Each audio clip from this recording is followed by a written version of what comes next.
사람은 사람이라는 존재성 자체의 공통성을 가지고 있지만 각 사람은 또 각각이 다 다릅니다. 어떻게 보면 쌍둥이라고 해도 똑같이 보이고 완전 닮았다라고 하지만 그 안에 가지고 있는 개인의 고유성, 특질, 그 핵심은 또 다르죠. 모든 사람은 모두가 다 각각의 고유성을 가지고 있고 자기 나름의 각각의 개별성을 가지고 있고 그 각자의 고귀한 가치성을 다 가지고 있습니다. 어떻게 보면 가치 있고 또 특별하고 이런 것들은 희소성이 있어야 그렇다라고 생각하는데 사실 사람이라는 존재는 우리가 다 사람으로 있다고 해서 희소성이 없기 때문에 다 거기서 거기야라고 생각할 수 없죠. 다 공통적으로 누구나 그렇게 사람이라는 존재성을 가지고 있지만 또 각각이 다 가치 있는 존재이고 귀중한 존재이고 개별성을 확보하고 있는 존재다라고 말할 수 있습니다. 이것은 우리가 하나님 안에서 성경적으로는 하나님의 형상을 따라 창조되었기 때문이다. 하나님의 형상을 따라서 우리가 하나님께서 주어진 인간의 또한 그 생멸의 순환 원리에 따라서 그렇게 생명이 주어지고 형질이 주어지고 각각의 고유한 개체성이 주어진 것이다 라고 말할 수 있죠. 그렇기 때문에 우리는 각자가 귀중한 존재다라는 의식을 가지고 살아가야 됩니다. 그런데 문제는 사람들은 그렇게 생각하지 않아요. 왜냐하면 각자 우리가 일반적으로 이 세상을 살아갈 때 나름의 비교 우위가 있습니다. 또 각각의 어떤 개별적인 상황 속에서에 따르는 차등성이 존재합니다. 어떤 사람은 막 뭔가를 많이 가지고 있고 어떤 사람은 적게 가지고 있고 또 뭐 삶의 다양한 유형 속에서 보면 태생적으로도 한계를 가지고 있죠. 어떤 사람은 키도 크고 잘생기고 뭐 운동도 잘하는데 또 공부까지 잘하고 똑똑하고 집안도 좋고 우리가 보기에는 그게 다 차별성으로 보이죠. 사실 뭐 다르죠. 몸의 한계, 지적인 능력, 또 지적인 능력 안에서도 그 능력과 더불어서 또 용량의 차이도 있고 지구력의 차이도 있고 다양한 차이들을 가지고 있어요. 타고난 환경이 다르고 나라가 다르고 문화가 다르고 사회가 다르고 또 삶이 전개되는 상황 속에서 다가오는 삶의 변화성들이 또 다르죠. 경제적인 변화가 있고 어떤 사건이 있고 또 정치적인 영향을 받는 어떤 국가나 뭐 어떤 민족 단위일 수도 있고 다양한 변수들이 존재하고 다양한 이해관계와 다양한 연결성들이 어떤 사람의 삶을 다 둘러싸고 있고 영향을 미치고 또 어떤 나아가는 데 있어서 제약을 미치기도 하고 발돋움하게 하기도 하고 다양한 것들이 존재하고 있습니다.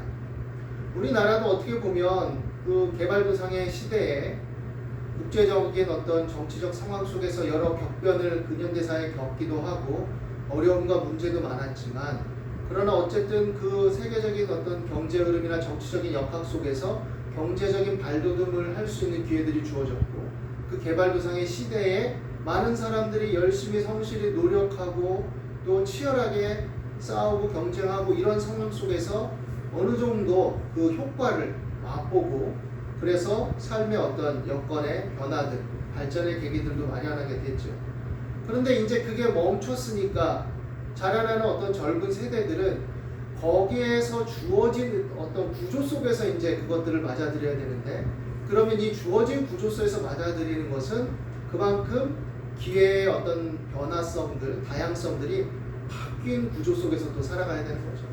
개발도상의 시대는 이미 깃발을 꽂고 뭔가 거기다가 열심히 부과하면 거기에서 어떤 성장할 수 있는 기회가 조금 더 주어졌죠.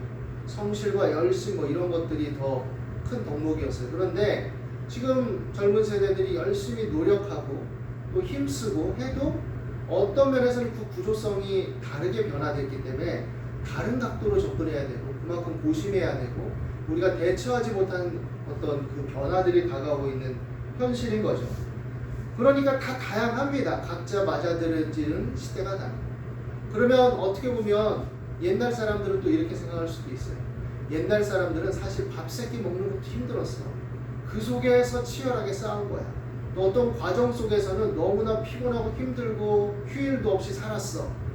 요즘 애들은 그래도 휴일도 있고 뭣도 있고 뭐 이렇게 서로 간에 없는 것, 서로 간에 있는 것을 비교하기 시작하면 끝이 없죠. 그러니까 여기에서 우리가 생각해야 될 것은 각각의 다양한 삶의 유형과 구조 속에서 또 조금 더 우리가 원래 얘기했던 부분으로 돌아간다면 태생적인 또 여러 상황적인 구조적인 주어진 것들에 대해서 그저 인정하자, 그리고 그거를 서로 이해하자라는 방식으로 갈 때 갈등의 소지들, 폭들을 줄여나갈 수 있고, 지금 주어진 그러면 삶의 구조 속에서 어떻게 그 해당 당사자가 해야 되느냐라는 것들을 고민하고 생각해야 되죠. 사회적으로도 마찬가지지만 각 개인도 마찬가지입니다. 그래서 각 개인이 거기에 맞게 맞춰서 살아갈 수밖에 없는 거죠. 그런 차원에서 볼 때 우리가 어떤 사람이나 삶을 쉽게 함부로 재단하기 어려운 요소도 가지고 있습니다. 보편적이고 일반적인 차원에서의 규칙성과 룰을 어기고 어떤 범법 행위를 행하고 이런 것들이야 뭐 우리가 어쨌든 그거는 잘못이다라고 판단할 수 있지만, 삶의 다양한 상황과 현실 속에서 살아온 삶의 궤적들을 근본적이고 본질적으로 정죄하고 판단하는 것은 조심해야 된다라고 생각해야 돼요. 오늘 말씀에 보면 한 바리새인이 예수님께 요청을 합니다. 자기와 함께 식사를 하자고 식탁 교제로 초청을 한 거죠. 우리가 뭐 알고 있지만 그 당시에 식탁 교제는 비슷한 끼리끼리 어울리는 그거죠. 그러니까 여기에서 이제 바리새인은 예수님과 동급으로 여기기를 바랬을 것이고, 또 예수님이 뭐 유명하고 가르침도 하고 하니까 뭔가 한 말씀 듣고 뭐 여러 가지 생각 속에서 초대를 했겠죠. 그런데 그 동네에 죄를 지은 한 여자 그러면 뭐냐? 누구나 알고 있는 거예요. 죄를 지은 한 여자라고 한 것은 어떻게 보면 누가가 그 사람을 익명성으로 처리한 것은 그 사람을 보호하는 조치였을 수도 있죠. 그렇지만 저 여자, 그럼 죄 지은 여자라고 누구나 알고 있는 그런 여자라고 볼 수도 있습니다. 그래서 예수님께서 바리새인의 집에 앉아 계셨을 때에 그것을 알고 이 여자가 향유를 담은 목합을 가지고 옵니다. 값비싼 향유죠.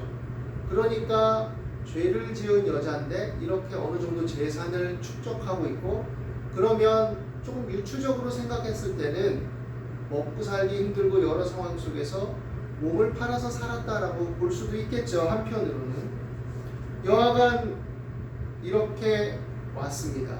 그리고 예수님의 뒤로 와서 그 발 곁에 서서 울며 눈물로 그 발을 적십니다. 그리고 자기의 머리털로 그 발을 닦고 그 발에 입 맞추고 그 값비싼 향유를 부읍니다. 예수님을 청한 바리새인이 이것을 지켜보고 있었어요. 그리고 마음에 생각을 합니다. 이 사람이 만일 선지자라면 자기를 만지는 이 여자가 누구며 어떠한 자, 곧 죄인인 줄을 알았을 것이다. 그런데 왜 그걸 가만히 놔두고 자신의 몸에 손을 대고 그런 것을 허용하고 있는 것인가 라고 생각했을 것이죠. 예수님이 말합니다. 바리새인 시몬아, 내가 네게 이를 말이 있다. 그러니까 선생님 말씀하십시오 라고 바리새인이 말합니다. 그러자 한 이야기를 들려주시죠. 빚주는 사람에게 빚진 자 둘이 있어. 하나는 500데나리온을 졌고 하나는 50데나리온을 졌는데 갚을 것이 없으므로 둘 다 탕감하여 주었으니 둘 중에 누가 그를 더 사랑하겠느냐? 이렇게 물어봅니다. 그때 시몬이 대답하죠. 내 생각에는 많이 탕감함을 받은 자니이다. 그러자 예수님이 내 판단이 옳다. 그리고 그 여자를 돌아보십니다. 그리고 시몬에게 말하죠. 네가 이 여자를 보느냐? 여기서 보느냐는 것은 네가 그런 눈으로, 그런 판단으로, 그런 마음으로 보느냐? 내가 니네 집에 들어올 때에 너는 내게 발 씻을 물도 주지 아니하였고, 그런데 이 여자는 눈물로 내 발을 적시고 머리털로 닦았다. 그러니까 이 상황을 보면 예수님을 초대는 했어요. 그 말도 듣고 뭐 그 명성을 한번 들어보고자 하고 뭐 선생님하고 존경을 표했지만 사실 속마음에는 진정한 어떤 존중과 겸손의 마음을 볼 수가 없는 거예요. 뭔가 테스트하거나 뭔가 알아볼 요량이죠.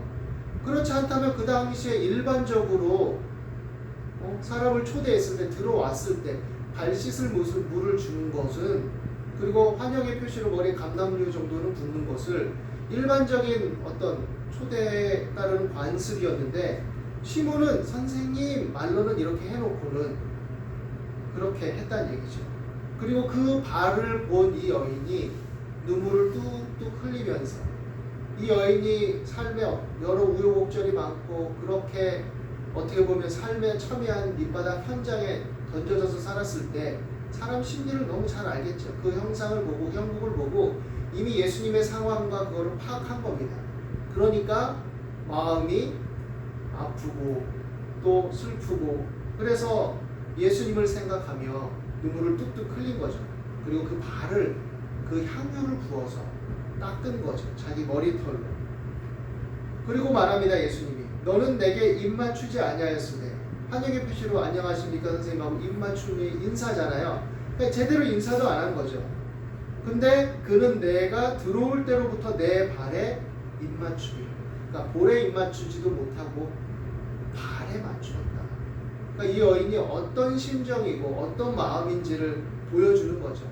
자신은 죄인이고 예수님께 나아갈 수도 없는 죄인이고, 그렇지만 이렇게 나와서 예수님의 그런 모습을 볼 때 슬프고 마음이 아프고, 그래서 그 발을 닦은 거죠. 너는 내 머리에 감람류도 붓지 아니하였으되 그는 향유를 내 발에 부었느니라. 그 값비싼 향유를 내 발에 부었다. 이러므로 내가 네게 말하노니 그의 많은 죄가 사하여졌도다. 이는 그의 사랑함이 많음이라. 사함을 받은 일이 적은 자는 적게 사랑하느니라.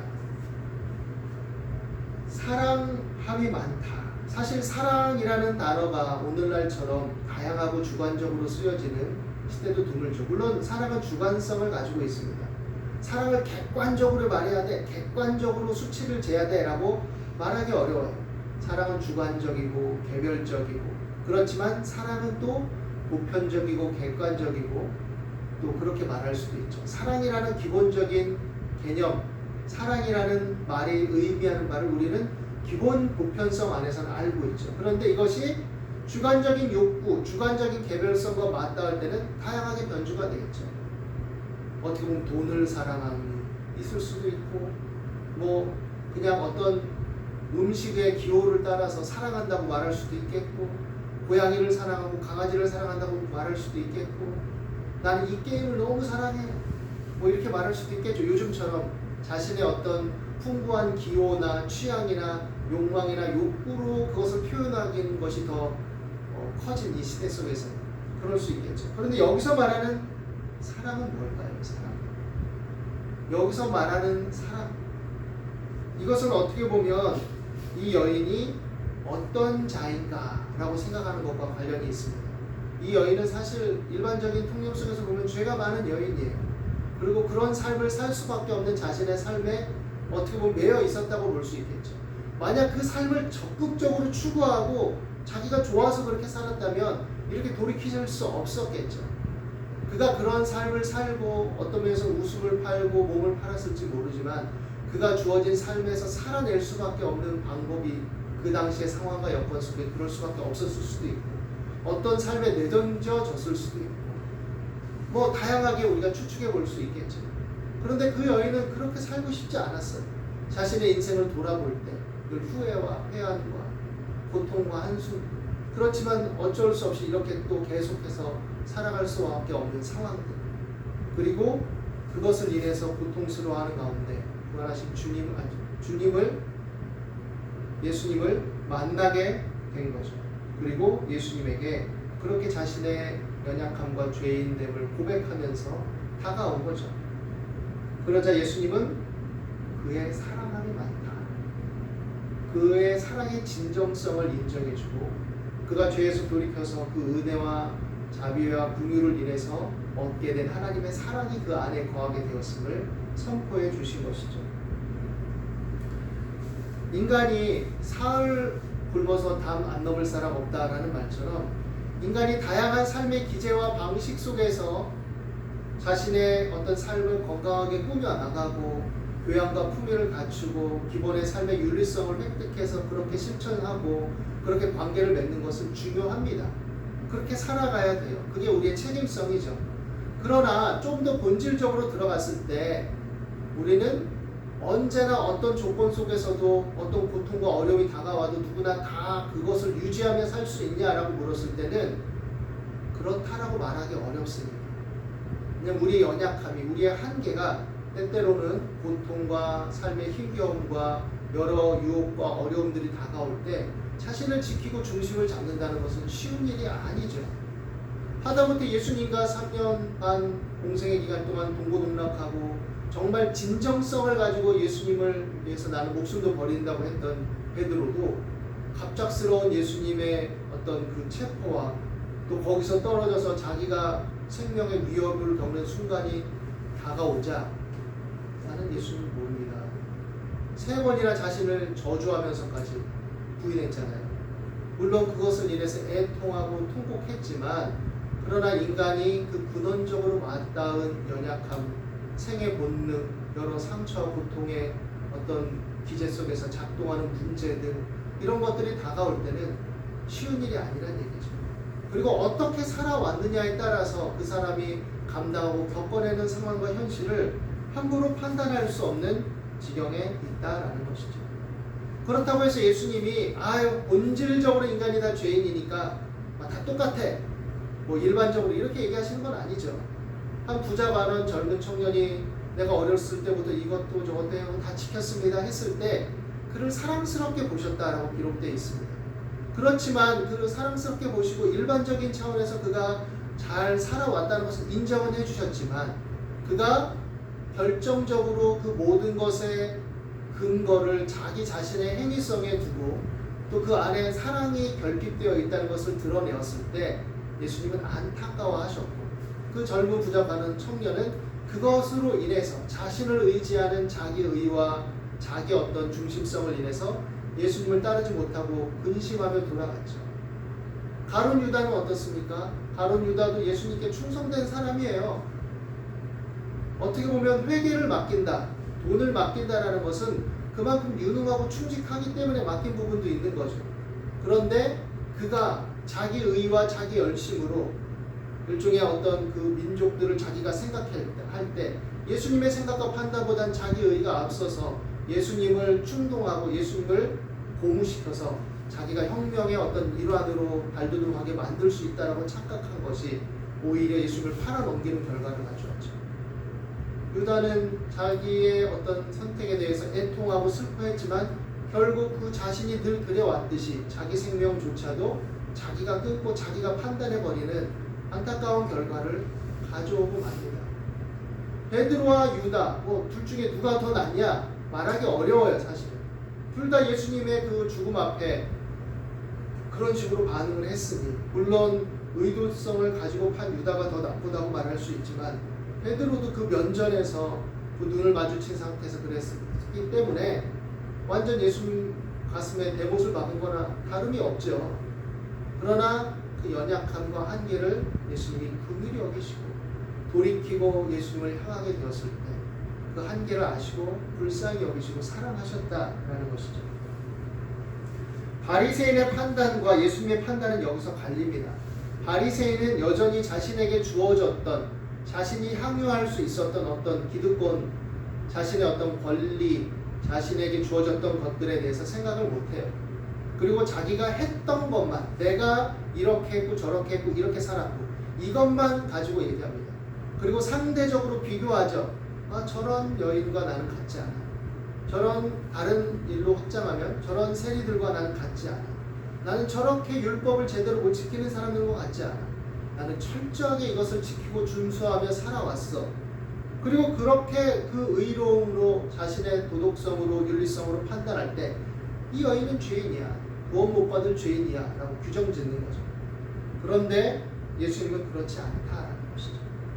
인간의 연약함, 죄성, 허물, 그 모든 삶의 부조리함들, 모순들, 역설들, 상처들, 고통들을 아시고 그것을 인해서 불쌍히 여기시고 거기서 돌이켜서 예수님 안에 거하고 하나님께 나아오고자 할 때 그 긍휼히 여기시고 불쌍히 여기시고 이해하시고 사랑하신다는 것입니다. 그리고 정죄하지 않으시고 네가 사랑함이 많다라고 말하는 거죠. 어찌 보면 유치한 비교인지 모르겠지만 이 바리새인은 50데나리온을 빚졌고 이 여인은 500데나리온을 빚졌다라고 말할 수도 있겠죠. 그런데 빚짐의 어떤 그 자각과 의식은 제각각입니다. 어떻게 보면 다른 각도에서 보면 이 바리새인이 여전히 이 여인보다 더 많은 빚을 진 사람일 수도 있어요. 이 여인은 자기 스스로 그러한 삶의 표면성과 어떤 그 주어진 것 속에서의 그 죄성을 깨닫고 힘겨움으로 예수님 앞에 고백했지만 이 바리새인은 표면으로 둘러싼 자기 의에 철저히 입각해서 오히려 마음으로는 하나님을 거스리고 그 자리에 자신을 두었을 수도 있는 거죠. 누가복음 15장에 등장하는 탕자의 비유에서 볼 수 있듯이 결국 그 마다들은 그 마음 중심에 아버지의 뜻을 따라서 또 그리고 그렇게 바르게 살아간 그 의도와 의미와 목적이 끝내는 드러나죠. 자신을 위한 것이었고 자신의 욕망을 실현하기 위한 것이었고 아버지의 재산을 위한 것이었다는 것이 여실히 드러납니다. 예수님의 뜻은 은혜와 자비와 긍휼과 사랑을 통한 변화라고 말할 수 있는 것이죠. 우리가 살아갈 때 다양한 유형의 사람들과 더불어서 우리는 살아갑니다. 조금 친해도 사실 그 사람을 속속들이 우리가 알 수 없듯이 다양한 삶의 여러 가지 경로들을 따라서 여러 환경과 상황의 영향 속에서 우리가 살아가죠.